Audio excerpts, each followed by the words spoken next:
been best worse. part is I didn't just buy any taco. I'm a man of culture. I bought the Dorito Loco taco. Okay. So bottoms up, I guess. I'm gonna pour a handful of jelly beans. Oh my god. Into the taco. Oh my god. I'm making a mess. 3, 2, 1, go! This is the most cursed thing. I can't do that. I can't watch this. All right. If you need proof, that is a taco with jelly beans inside of it. I feel like you're gonna get a letter from Taco Bell in a few minutes just saying, listen, we have to talk. No, I'm gonna get a letter from my doctor telling me 6 months. Just give me a second. Oh, no. Yeah, I was gonna make a joke that this top 8 could be a little hard to watch with all the Sonics and floaties, but I think the hardest thing to watch on the screen is what HBox is about to do. This is the result, ladies and gentlemen, when you sub-goal dinner. This is what I gave up engineering for. And you know what? It might taste good. You guys ready? 3, 2, 1. Shoe nice.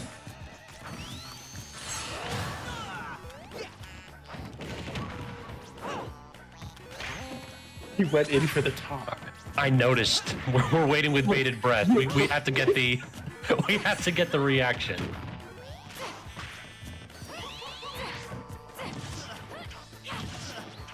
Taking a moment to consider the choices that led us down this road.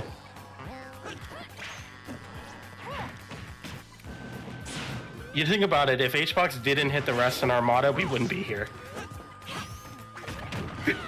every rest he's ever hit, every backer he's caught, every side B he's caught on his spacey, every turnip he's caught, every stitch that got thrown away, it's all led to this moment. Alright, BJ, certainly is a moment in Smash history. And I gotta admit, like the dedication to the bit, going back in for second and third bites with no comments. One simply doesn't give an evaluation on a culinary masterpiece in one bite. Oh my god. I mean, wait a minute. No. No, dude, don't do this to me, man. You can't. Chat, this is orange chicken. Have you guys ever had sweet and sour chicken from a Chinese place? This is it. This tastes like orange chicken. I'm not kidding. I am not kidding. You saw how I didn't like it? My brain hit like a memory. I'm like, what? I've tasted this exact thing before. Holy fuck.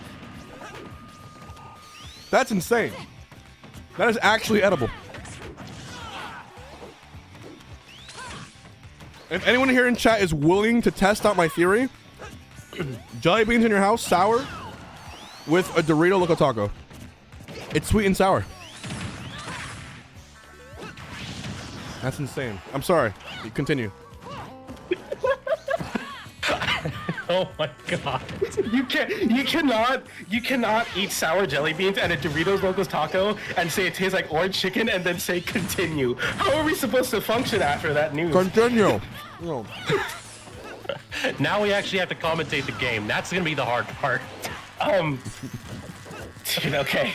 Bringing this back together. I'm going for seconds, by the way. Yeah, this is crazy. I'm actually going for seconds. Holy fuck. Okay. We get a blank slate. Spargo taking game number 1.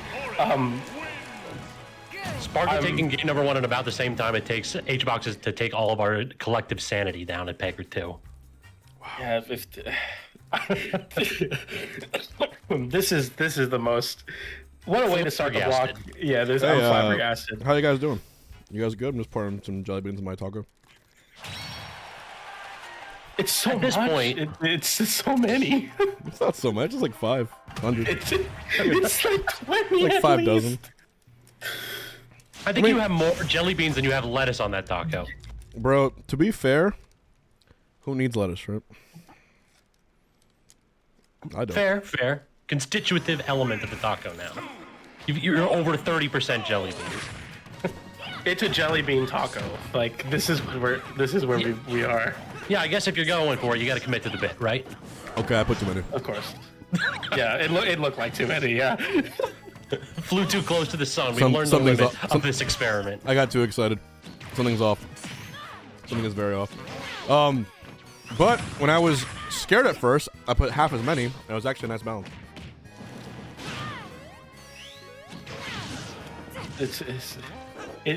It's gone from it's actually edible to nice balance. I can't believe what I'm hearing. This is ridiculous. All right. Well, no better way to transition into what's going on this set, but Spargo sporting the Corrin most recently for this matchup in particular and taking game number 1, but Wrath bringing it back. He was actually down like 2 stocks to 1. And he was able to bring it all the way back to last stock. Spargo at 137%. It's getting a lot closer now for Wrath. I think Spargo's played Wrath at least once with the Corrin, so it's good to see Wrath coming up with some counterplay. We've been seeing Sonics on Twitter like labbing this matchup in particular, so it's exciting to see. Oh, that was almost a crazy setup. Get it to landing forward or into a paralyzer, but doesn't fully connect there. It might be a frame data thing. I don't know, but that was interesting. Very true. I'm really interested to see how this matchup develops too. Like this is one of those where it catches the roll in. First off, great read right there by Wrath. We've seen that Sonic like had the idea to go ahead and break it out in this matchup specifically for Corrin. Thought that this was going to be something to actually turn the tides against both Wrath and Sonics. It worked to start off, but now the Sonic players have had a chance to adapt. They started to understand the kind of trick Spargo is going for. So I am really excited to see that next level here from Spargo if we're going to commit to this character the whole night through.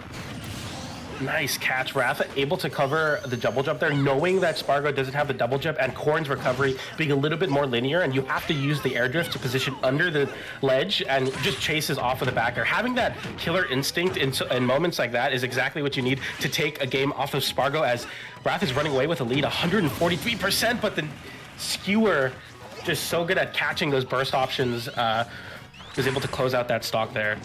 See, I'm a little bit distracted right there because I saw that HBox hit a very bad flavor jelly bean at that last one. The beer did not mix well. Oh no, beer plus the sweetness of that plus the savoriness. I can imagine that being a nightmare. Speaking of nightmares right here, we're trying to get out of that forward air combo for Rat's side here, trying to just break away from Corrin's combo game. Really, landing is going to be the problem on this small stage with a centered platform. Good God, can Corrin cover some space on here, PJ? Yeah, it's, as you said, covering some space. The whiff from Wrath gets perfectly punished by Spargo. Ryan, see you again. I will say, that was nowhere near the nastiest thing my chat ever made me eat. The worst thing my chat has ever ordered was when we did a chat chooses the pizza challenge. So we got a pizza as the goal, and then chat chose the toppings. And they decided to get me an everything pizza with chocolate and anchovies on top. Oh no! I actually couldn't eat a single. Like I took one bite, and I actually had to like take a walk. I had to like throw it away. I was about to vomit on stream. It was like it was the worst thing I've ever tasted. It was just the slice was like collapsing upon itself because of the weight of the toppings. It was soggy. It was moist. It was just horrible. It was like combining every color at once, and you get like shitty gray brown. You know what I mean? But via flavors. No idea how you save that? How do you save fish with chocolate? There's no. I think that's just the cardinal sin. There's not a single. The only time a fish is appropriate with chocolate is the taiyaki pancake, fish-shaped pancake stuffed with Nutella. That's the only time it's ever appropriate. And that's because it's a fish shape. But never are those two flavors ever going to go together. It just doesn't make any sense. I don't think. Unless I'm wrong. If someone has a way to yeah. It's like I'm theorizing a matchup. The real thing that I think you could do is like if you do mole with a white fish, I don't think it'll be bad. Like you want a mole with like a lot of smokiness. I guess mole counts, but mole is mole more. Kind of counts, yeah. It is chocolate. It's like savory chocolate though. Yeah, exactly. So I don't think you could just eat chocolate and fish. But if you did, anchovy is too oily. It's too pungent. I don't. It doesn't sound great.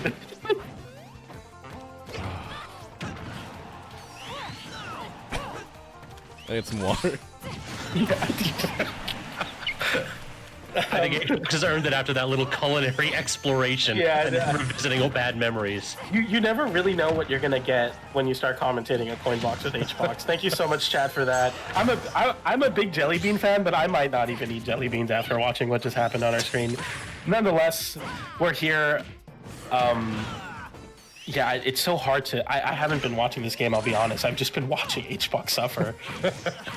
I mean, it is a very compelling thing to watch, that's for sure. But so far, it's kind of like the tale of the Sonic matchup, where Rat has managed to seize that early lead and playing a little bit more defensively. And Spargo falls off stage and appears to buffer an aerial, so that's an early exit on that stock. Now you're giving a full stock lead and more to a Sonic. Yeah, this is a rough spot. Yep. We saw a similar situation here in the last game. Okay, yeah, Spargo able to get back there. We saw a similar situation where Wrath took a lead on Spargo, with Spargo kind of making a mishap off stage, and it's exactly what happens in this game. We're going to see if Spargo has what it takes to make another comeback on Smashville here. It's a big Nair, and I like that Spargo. I mean, the utilization of Nair to just start the juggle game is so important versus a character like Sonic, and that trade going in his favor. And I like that. Crosses up, jumps up, and then gets the homing attack to punish the out of shield option. Goes for a forward smash, and that's going to be a great punish from the forward smash on shield with that side B, as we get a potential Spargo comeback once again.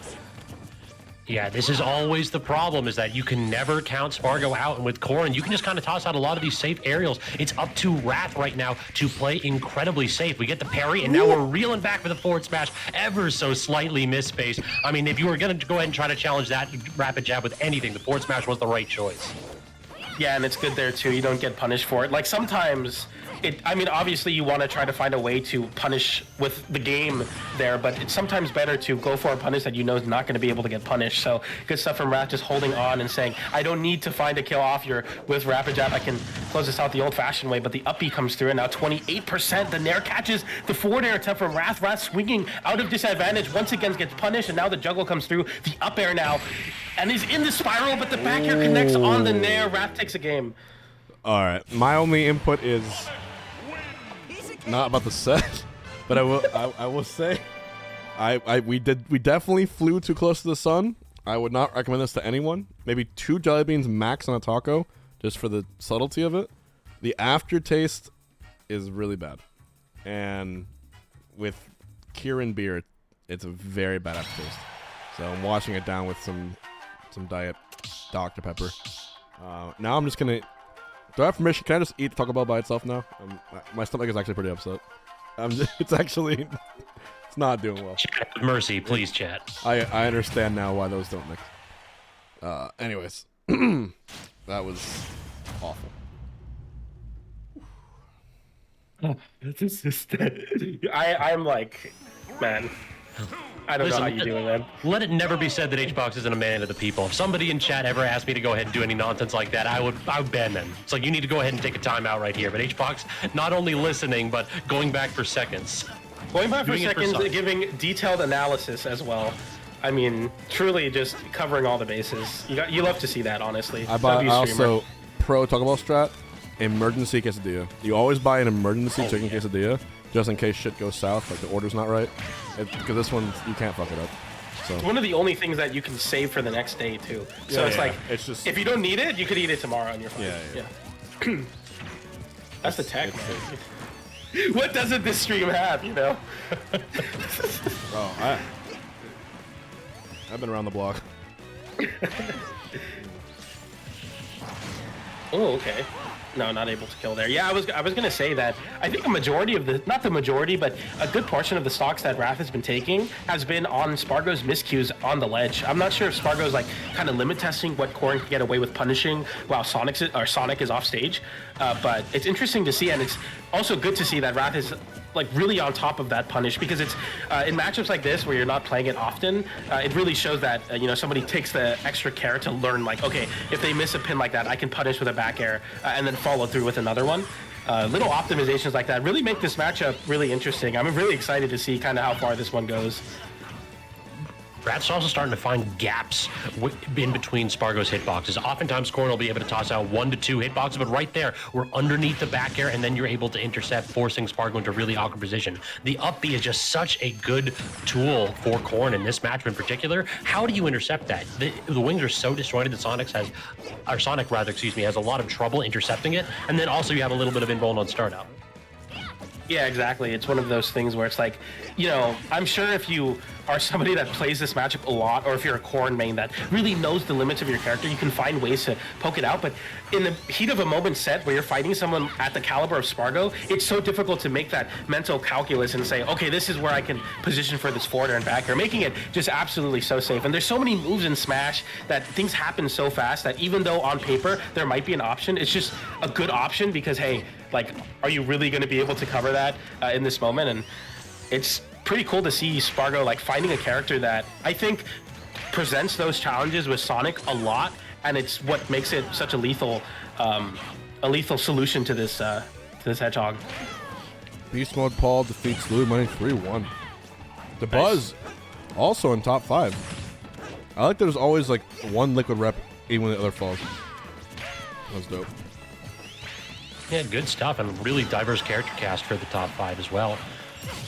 So now we're on that do or die situation here. Wrath definitely trying to extend this set, force a game 5 situation, and at 93 in a solid position to do so, but all of a sudden trying to rush in and kind of catching blow after blow from Spargo. This is getting a little bit disconcerting here. Spargo's landing these hits really well. We got to get Spargo in disadvantage. That's finally what we're seeing. Can Wrath guard the landing? Not particularly well. All of a sudden, one hit the back air though. Platform, what coverage?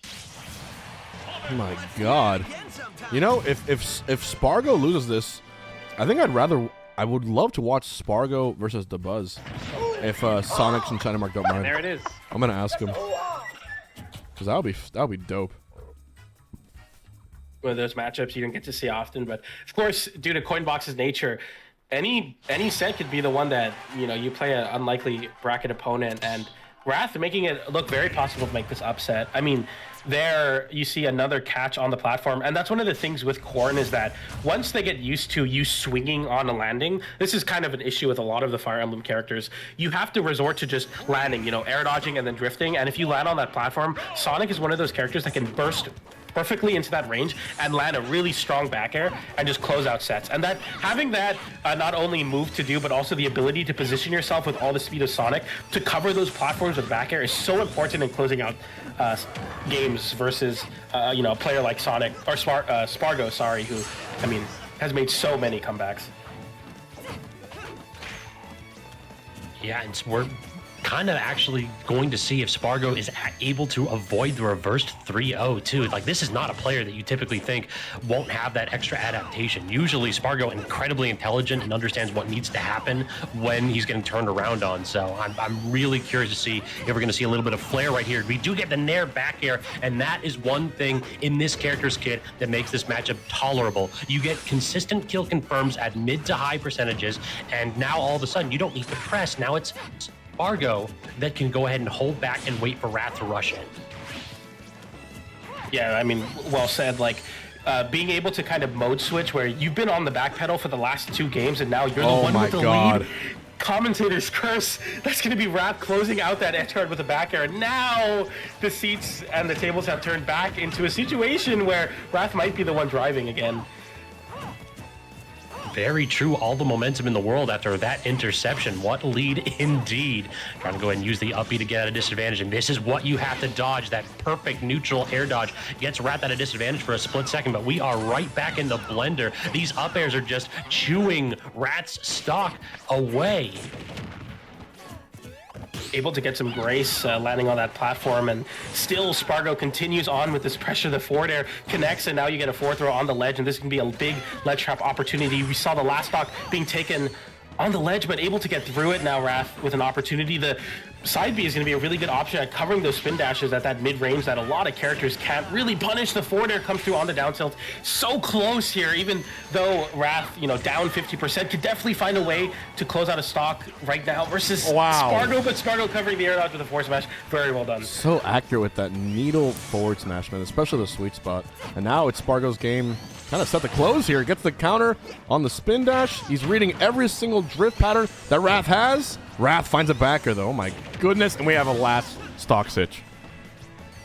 I can't believe how good Wrath is at making these little tiny adjustments mid-set. Like I 2 or 3 times in a row now, we've seen Spargo try to pull away and then Wrath catches something off stage. Are we going to see it again? Had to DI down to grab that ledge. That was going to be terrifying if Spargo was caught out without a jump. Oh, that's it. Reversal. No double jump. It's over. Oh my God! Reverse 3. Oh. What? It was almost too easy. Wow. There you go. Not only a reverse 3-0, but 3 stolen stocks in that game 5. Every single time, it was Wrath adapting to what Spargo was doing off stage and giving no opportunity to recover. Wow. I'm sure. I mean, what a way to start this top 8. You thought the jelly bean tacos are crazy, but Wrath just beat Spargo, sending Spargo to the loser side in a reverse 3-0 Sonic versus Corrin. Oh my goodness. What a shocker. I mean, I I still feel like I'm not ready for this block, and we're already here. I think are we gonna try to get the buzz Spargo? Yeah, I'm gonna get the buzz Spargo. I'm gonna see if Sonic Shiny Mark are okay with playing off stream, just for the sake of time, and because. All right, yeah, Shiny Mark says it's fine. All right, so we're gonna have Sonic Shiny Mark actually off stream, and we're gonna do something a little different and do losers quarters, because we almost never see Spargo to buzz. So press 1 for Spargo versus the buzz, coming on right now. Let's get it.